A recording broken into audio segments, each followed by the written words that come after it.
Coast University. This will be the American soldiers giving their testimony of what happened to them when more than 400,000 of our soldiers here in America had nuclear bombs being detonated around them. They'll tell you what they saw, the impact of their bodies or on their bodies, and the psychological effects of being involved in such an experiment. And I'm saying it's an experiment because it hadn't been done before. So the first part was the British soldiers. So here are the American soldiers telling their side of the story.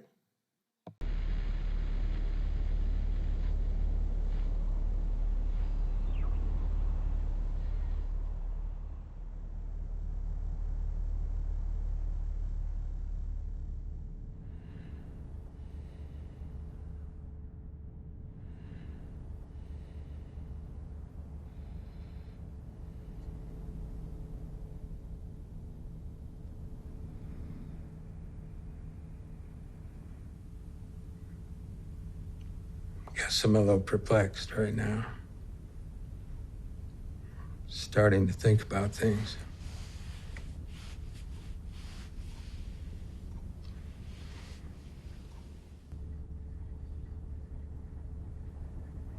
Yeah, my wife's the only person I ever told.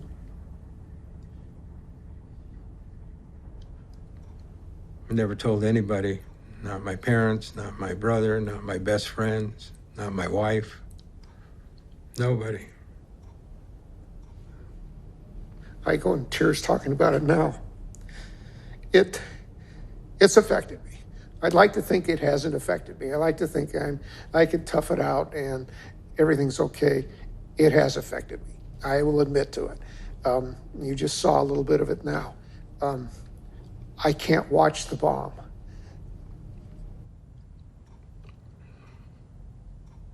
Hood was the biggest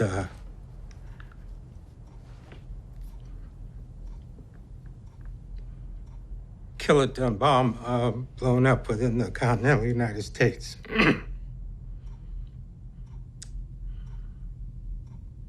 The morning of July 5th, 1957, about 4 in the morning, they put us in a trench.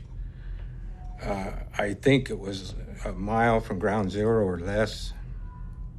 I was in a platoon with 40 other people, and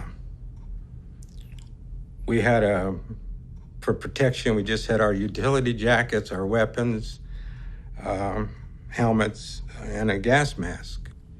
The attitude in the trenches was these people were concerned, but they didn't know what was going to happen. They had no idea.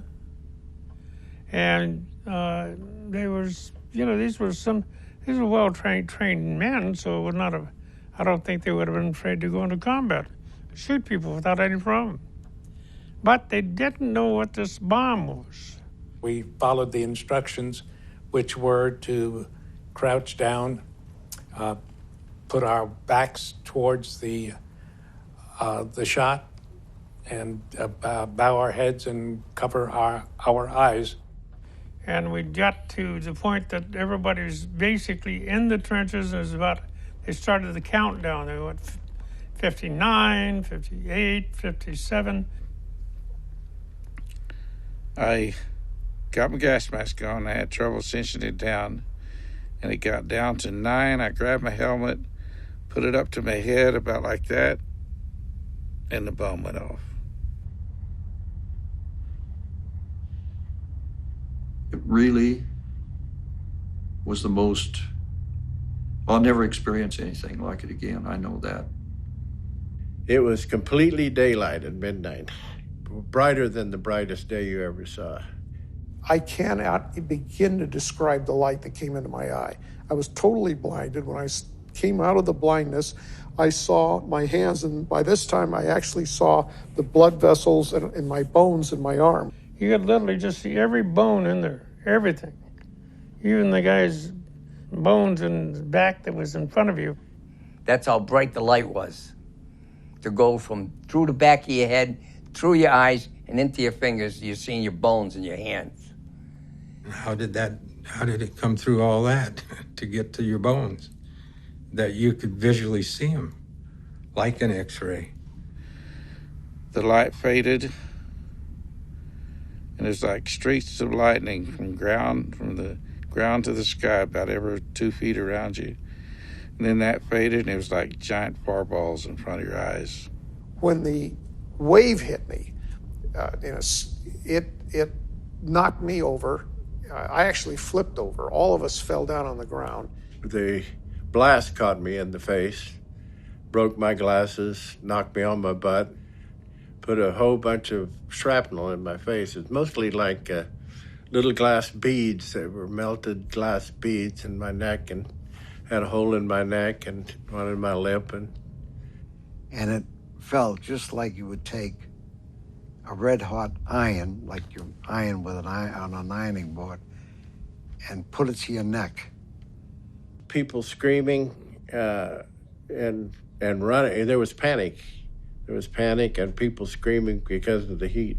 Everybody started yelling, and some people calling out for their mothers, and some of the trenches collapsed.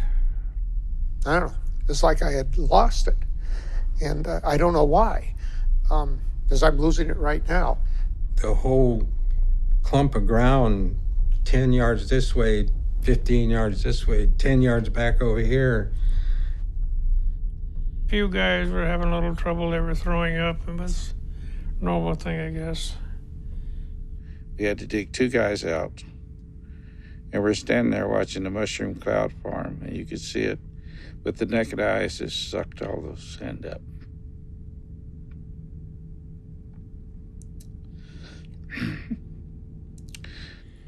There was people were gathering then, kind of coming back and looking at this spectacular shot. It was, it actually, you're gonna die when I tell you this. It was so big. It looked, the colors were beautiful in a sense. I hate to say that. You see this molten cloud changing color as it kind of turns within itself. A lot of the soldiers from America give the same testimony about what they saw from the bomb as the British soldiers did. And you'll hear more things about that coming up. Also, I have a video I'm going to post after this one called Trinity and Beyond. And I'll show some of the explosions, and I'll show exactly what this man is talking about. Well, the guy before him said all the colors look really cool. He said it was kind of beautiful in a way, but there is a beautiful side of evil. And this guy said, the colors were, flipping around and turning over on themselves. And it is pretty miraculous to see. I'll post that in the next video. Trinity and Beyond. Beautiful purples and lavenders and popping and blipping and just doing. And it was boiling and just orange and reds and black and gray and whatever. And it just kept boiling, rolling like this. And the higher it got, the more it flowed outwards.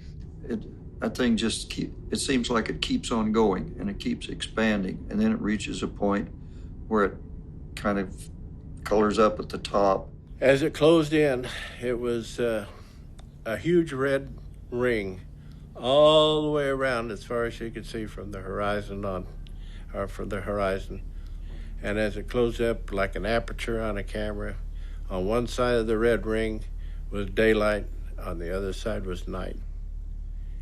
I saw planes going through it, which, even at its growth stage, we were flying aircraft through it.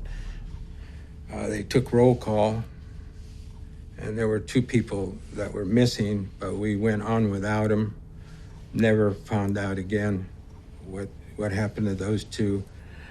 There were a number of trucks that were turned over on their sides, and things like tires and whatever were smoldering from the fire.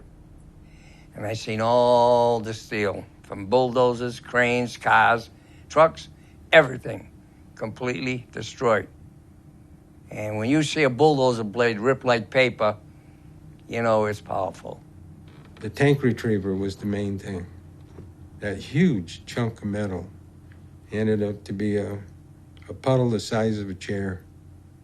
In the course of this, there was a one-star general, Marine general, who was bewildered, and I guess he had kind of temporarily lost his cool, and he says, "I don't know where I am.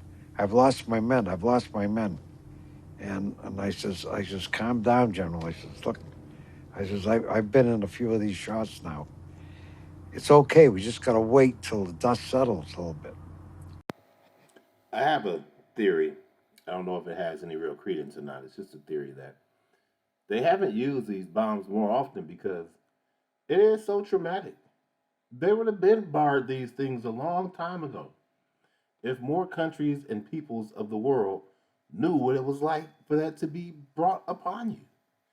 They've only dropped two in Hiroshima and Nagasaki, both in Japan. So at that point, they're the only ones who know what it's like to actually have it dropped on you out of nowhere. I can't imagine how that feels, although there are some documentaries about the Japanese people who had those bombs dropped on them. I have one somewhere. I'm going to have to find it. Maybe I'll post a few things from that one as well. But notice that they also had generals walking around as well that had never been involved in one. And one of the regular soldiers had to tell him, "Hey, General, chill out. You know, you just got to wait for the dust to calm down and then you'll be able to find everybody because it's kicked up all that dust from the shock wave." But again, I'll let them continue. And he was all upset. I don't know. I think I calmed him down, but he was pretty upset.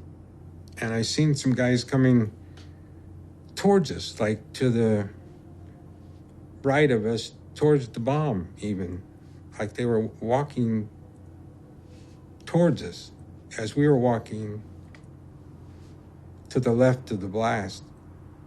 And I thought, what are they wearing? They have some kind of different clothes on because things were dangling like they had padded clothes or something. It looked odd. And through some other people and talking over the years, I think it was their flesh. Nobody had uniforms that dangled like that. You know, I think a lot of us knew that this was not a good thing for us.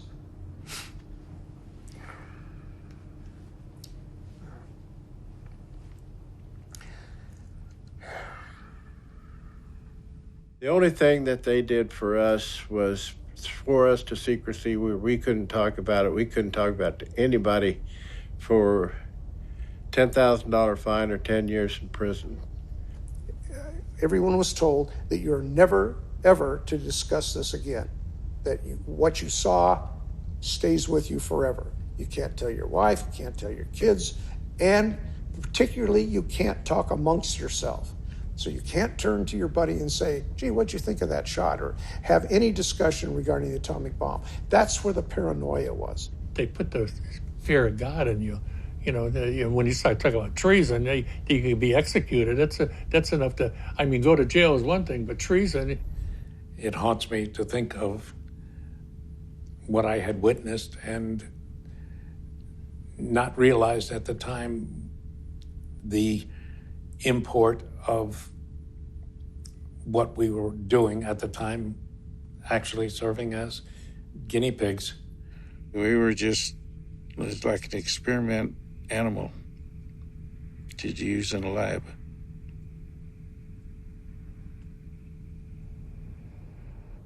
When I got out of the military, I had after effects, like I was losing my hair. I had spine problems and this and that. I have spent a number of years when I was out of the service, waking up in the middle of the night, seeing the atomic bomb. I didn't sleep for a long time, very well. And always have this bright light that would flash on. Hello, time to get up. No, it isn't. There's got no light bulb out there, turkey. You're just dreaming you had, you know. I had developed a tumor in '04 when I went down and registered as an atomic vet. And it turned out that the tumor was called schwannoma tumor. It was caused by ionized radiation. And for 10 years now, I've been trying to get compensation for that, but the government does not want to admit to anybody that was harmed by any radiation. They've been putting me off for over 10 years now. Well, they knew everything that was going to happen and what danger was involved in it. They're just hoping you all die before they have to do anything. This guy said it best. That's why they make you wait for so long before you can talk about it. Because most people will have been dead and buried by then. So there's nothing to fear. That's why I've already mentioned when the files on JFK get released, most of the people who had something to do with that, when they let all those eggs hatch, most of those people will be dead. Same thing with Martin Luther King. A lot of people have already written books and documentaries and subjects because the rabbit hole is indeed very deep. When JFK was assassinated, the government admitted, yeah, there's a conspiracy. There was a committee put together, and that's what they came. A government committee was put together to investigate JFK's death. And for all the conspiracy theories that have been out there, people have said, like George Bush, he said, never let us support outrageous conspiracy theories. Well, our own government said that there was a conspiracy, but they just felt like they couldn't get to the bottom of it. When the fact of the matter is somebody knows. In fact, I believe many people know about the conspiracies that happen around the world and why they happen. Are there a whole lot of people who know the true story? No. But there are a lot of people who know bits and pieces of it. Very few people, I feel like, know the absolute truth, but there are some very smart people out here who know how to connect the dots and put information together and expose the truth for the world to see. Because like I said before, the devil tells people the truth so they can understand what their actions mean. Because if not, then maybe God will cut you some slack if you didn't understand what was happening. But the devil does that, and God reveals as well, so you can see what is going on out here. Then you can make a decision. Are you going to serve the Lord, or are you going to serve Satan? I don't know that anybody will ever know, because I suspect that nobody will give a damn when I'm gone. If it was done for science and the availability to the rest of the human race to know that we don't need it, it's way too devastating. If you could just see the colors, if you could just hear it, not on the television or in the movie, but the actual thing, I think you would agree with me. Whoever is listening to this.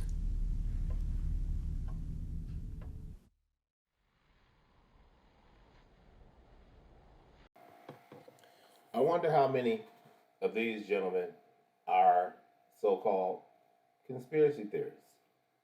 You know, what happens for the times when someone comes out and says, this is what they told us, and they also told us not to tell anybody about it?